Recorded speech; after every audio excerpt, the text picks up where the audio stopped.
Captain's Log. Stardate 57436.2. While I wish I could be showing you guys the full-on content of the latest Lower Decks, this is an analysis of a trailer that shouldn't exist as of the upload date of this video, and so a full-on DMCA by CBS where they're willing to go to court over it is far more likely. So if you want to see the video in all its splendor, check the description below to see it uninterrupted, assuming it hasn't been taken down yet. If any of this is not just a still image, it's going to be brief spurts, so I apologize. I'm going to tell you to blame the US Congress and CBS for those who find that annoying. It's their fault, not mine.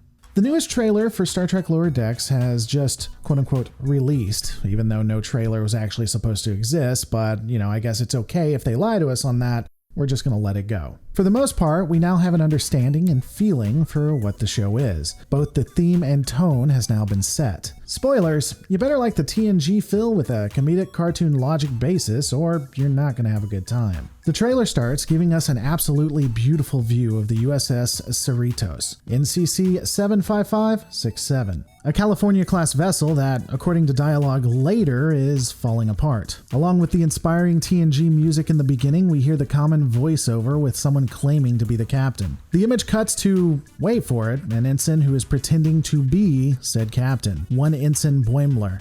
He is caught by another ensign, Ensign Mariner, and from what I can tell, it appears these two are either bunkmates and possibly good friends. Before I go further into it, I might as well address what a lot of people are going to be seeing in the comments, especially on YouTube. I'm also going to preempt those who say that they have never noticed it, but trust me on this. I guarantee that there will be people searching these videos to comment about what I'm going to address. So you can ignore this, but it is far more common than you might think. If I had to guess, it does appear that there are going to be two things that some will think continue CBS's quote-unquote woke culture. Ensign Boimler, who is the main protagonist, appears to be somewhat of a bumbling oaf. You then have Lieutenant Shax and Commander Ransom. The lieutenant appears to be the type wanting to fight, willing to jump into the thick of it, and be rather gruff. And then Commander Ransom being your standard knave with bustling pecs, a 5 o'clock shadow, and he enjoys going out and getting drunk after his mission is complete. Some might consider this inconsiderate or an attack on anyone who might be white and or male. Additionally, the others are more diverse, seem more three-dimensional, and seem just to rock it out. Not to say that the previous ones didn't rock it out, but they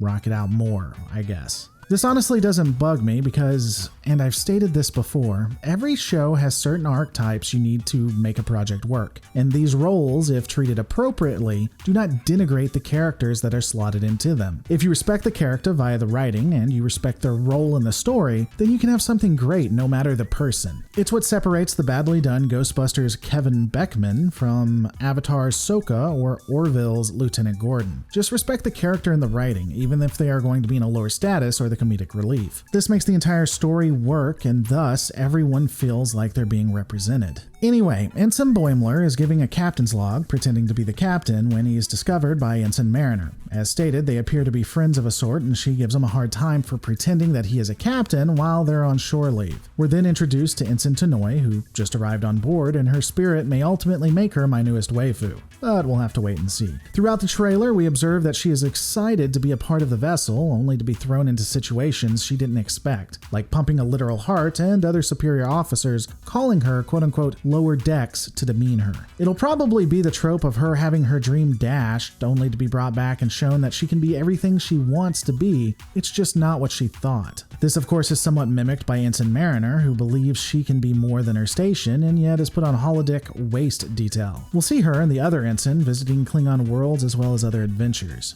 It then cuts to Ensign Boimler discussing that he ultimately does want to be captain with the captain of the Cerritos. From this entire affair, it appears that's all the good ensign wants, and he's a bumbling idiot. That's all the trailer tells us. Now, dollars to donuts, that's his entire character's arc for season 1. He'll probably become more three-dimensional as the series goes on, learning there's more to life than promotion. And then we go to Ensign Rutherford, an engineer who the Bajoran security officer thinks is one hell of a warrior, which I guess is true since he basically went hand-to-hand with the Borg.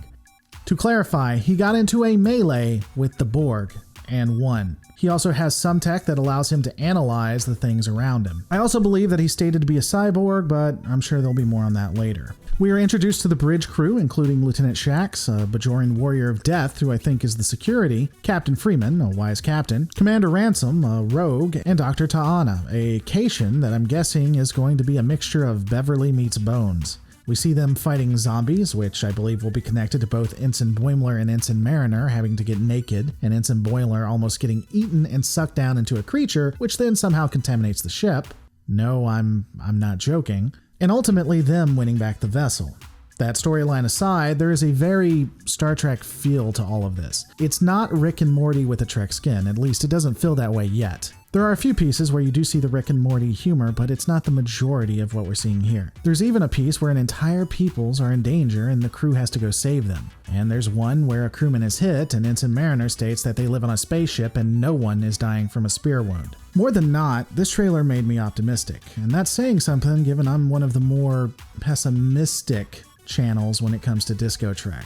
Again, the cartoon is clearly going to be a comedy. End of the day, I don't think that's a bad thing. I, again, oddly have some hope for it.